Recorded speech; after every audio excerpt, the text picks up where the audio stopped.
Hi everyone, this is Dan with 5 Lines to Know. Today we're going to be looking at 5 lines in the French Defense Winawer variation. So let's begin. We're going to begin with E4.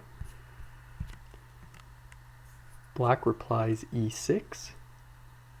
White plays D4, D5, Knight C3, and Bishop B4. Here we have the French Defense Winawer variation. Now we're going to be looking at 5 lines. The first line is the poisoned pawn variation. It involves taking a pawn on G7 with the queen. The second line is going to be an examination of what happens if black tries to avoid the poisoned pawn variation.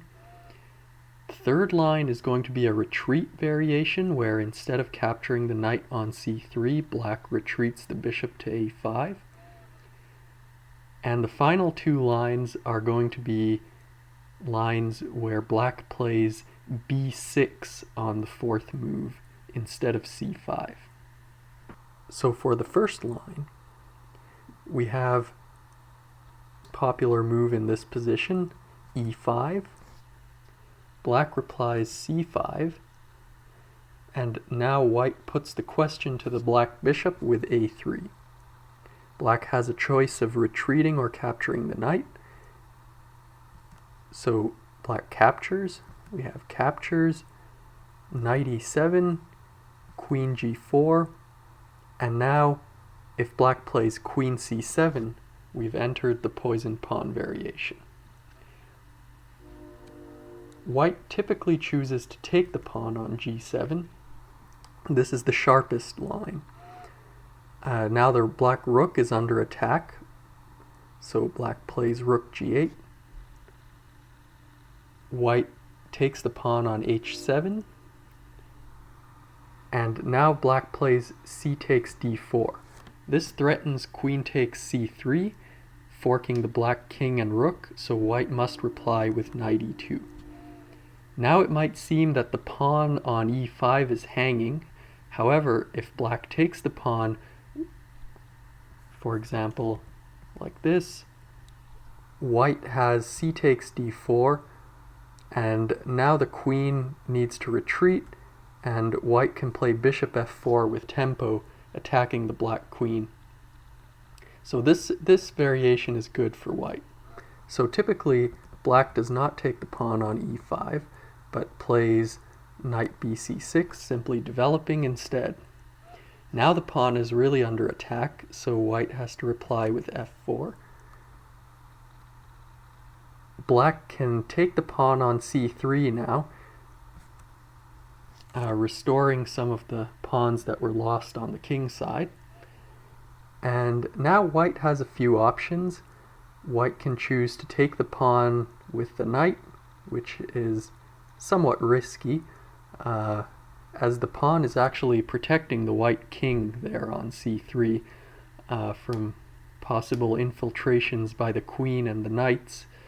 White can retreat the queen back to d3, or my favorite move in this position is to play h4. Now this takes advantage of the space created by the white queen on the king side, and basically signals white's intentions for the game, which are to queen one of the passed pawns on the king side. Now, black doesn't have many options in this position, so typically black will just play bishop d7, hoping to castle on the next move, and white just continues pushing this pawn. Now black castles, and white plays queen d3. So this is the extent of the line that I'm going to show, but just to kind of talk about some of the possible future continuations here. So generally white would like to go to an endgame here to trade queens, as that passed pawn on h5 is going to be quite strong in an endgame, while black is going to seek to create some complications in the center, hopefully attacking the white king which is in a somewhat awkward position on e1. So that concludes our look at the poison pawn variation. The second line we're going to look at is a line where black avoids the poisoned pawn variation. So again, white plays e5 here. Black plays c5. We have a3, bishop takes c3, b takes c3, knight e7, queen g4, and now instead of queen c7, black castles. This avoids the poisoned pawn variation. However, it puts the black king directly in the way of a white kingside attack. So typically in this line, we're going to see white attempt to storm the black king while black tries to survive this attack and hopefully bring things to an endgame. So the most popular move here is bishop d3, getting the attack underway. We have knight bc6. Queen h5 is a popular move here, simply threatening checkmate. Most logical move here is knight g6. Now we have knight f3, bringing the knight into the attack. And now black typically plays queen c7 here, with the idea of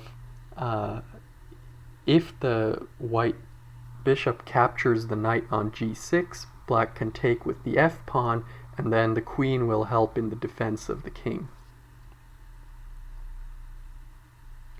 So here white typically plays bishop e3, and black now would like to get rid of this white bishop on d3 and continue with the plan of opening the f-file for the rook, so black plays c4.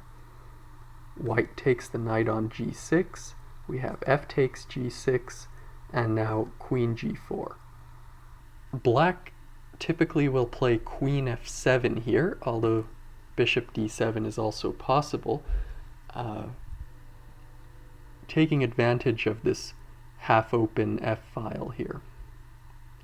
Now white plays knight g5, put the question to the black queen, and the black queen retreats to e8, where it can actually obtain some counterattacking possibilities on the queen side, taking advantage of the a1 to e8 diagonal.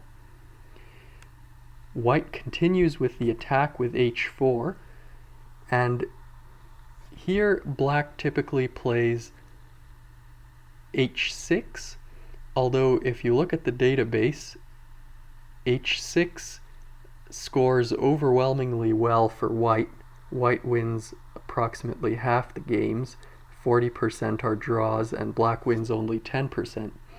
So in terms of percentages, the best move for black here is knight e7. And this is where we're going to conclude the second line of this video. The main ideas here for white are to continue attacking the black king, hopefully checkmating, while black is aiming to survive, take advantage of the open f-file, perhaps obtain some counterattacking possibilities on the queen side, and hopefully take this to an endgame where black will likely be better because of the better pawn structure. So the third line we're going to look at is the retreat variation. So here after e5,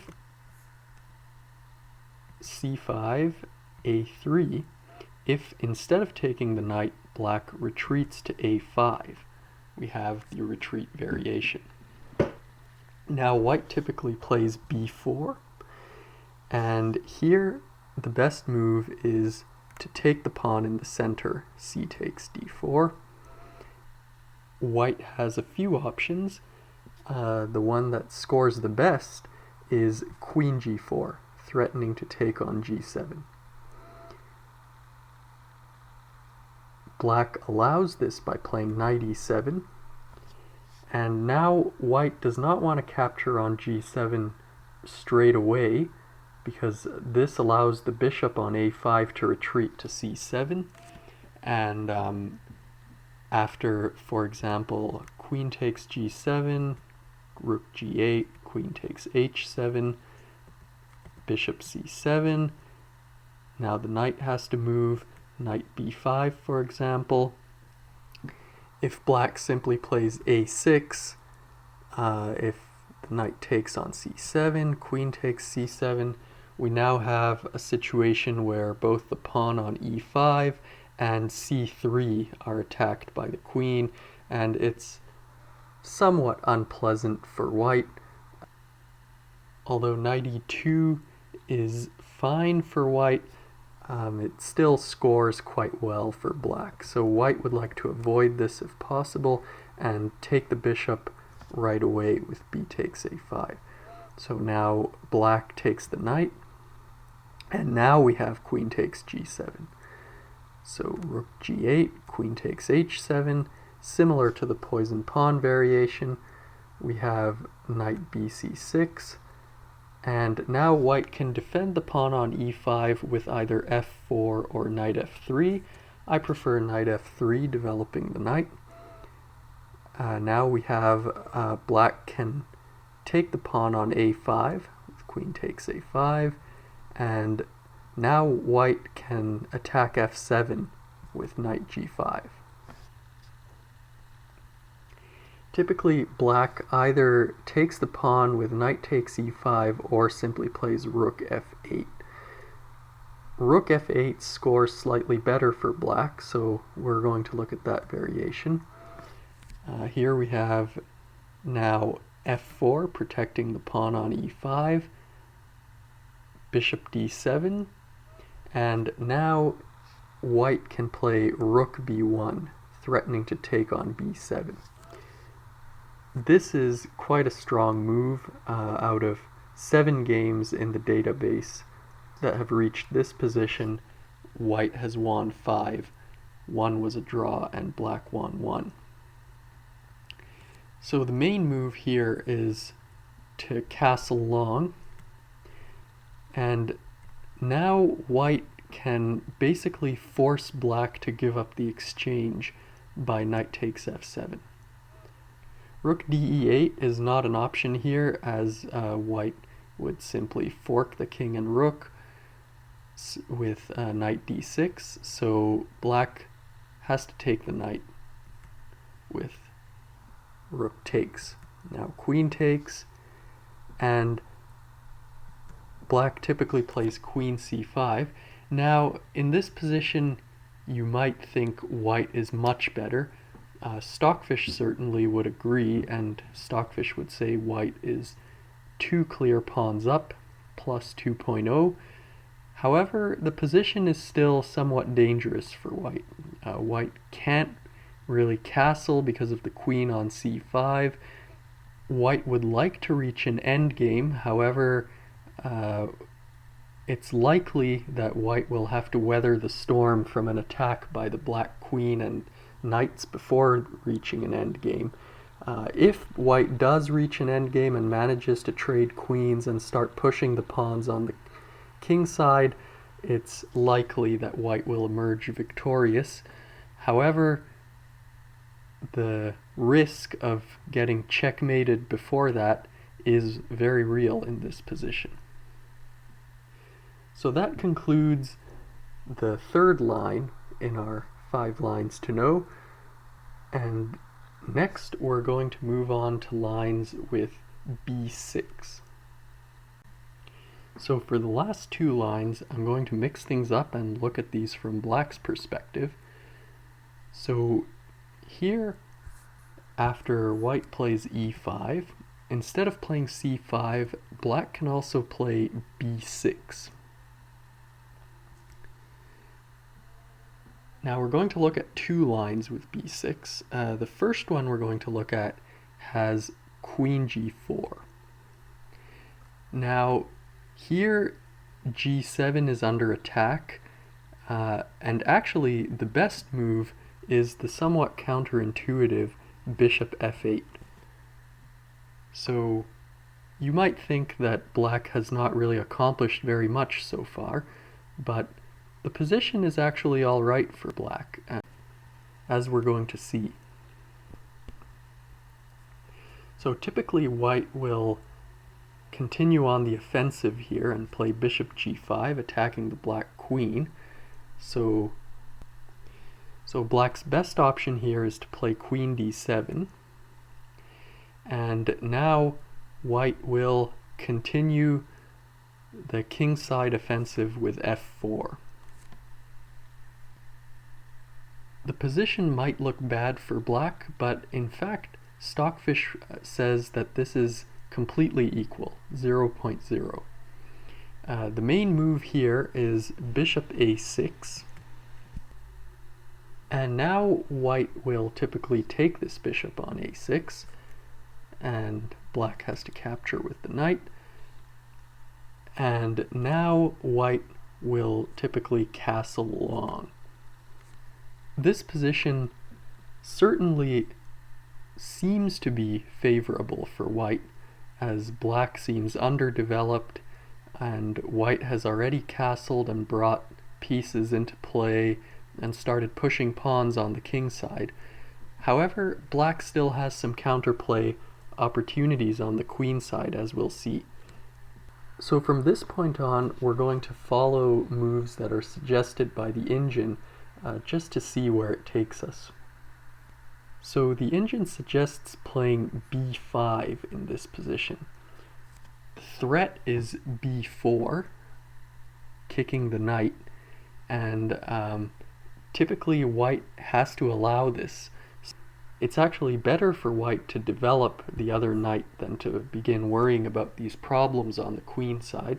So white plays knight f3, and now black can continue with b4. White has to play knight e2, and now black can play c5. And this is already, black is making progress here on the queen side. Now white's best move in this position is to play f5. So here we have this interesting position where black is expanding on the queen side and white is pressing on the king side. The best move for black in this position is actually to play c4, to simply continue pressing on the queen side and wait for white's reply. And now white doesn't actually have very much to do here. White could try various different things.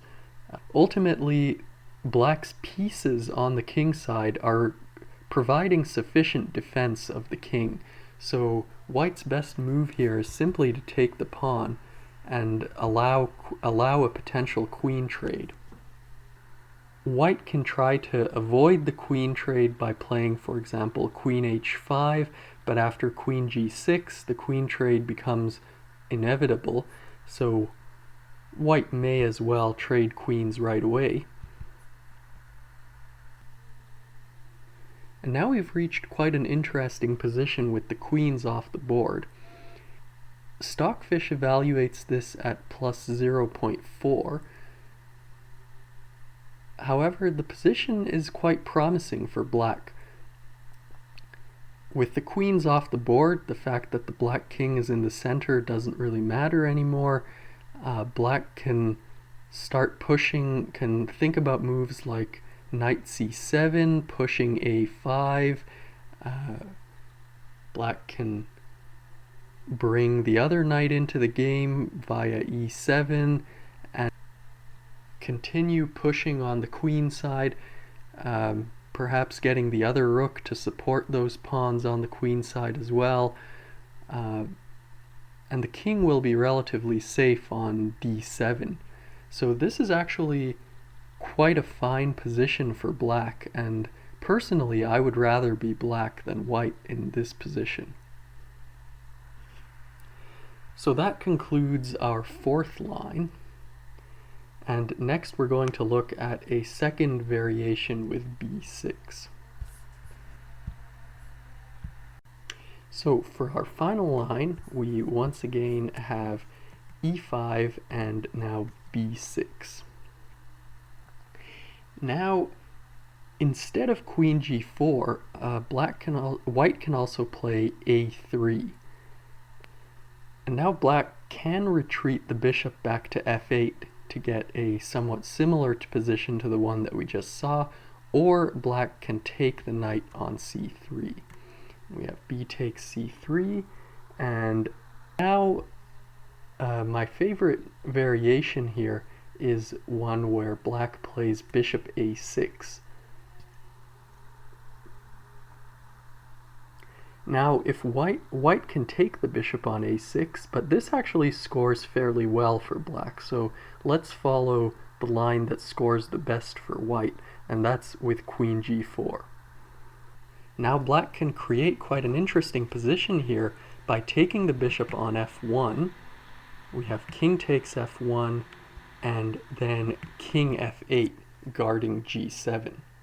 Now here, white's immediate plan would be to advance a pawn to hopefully to h6 to put some immediate pressure on g7, which is defended only by the king. So white begins with h4 here.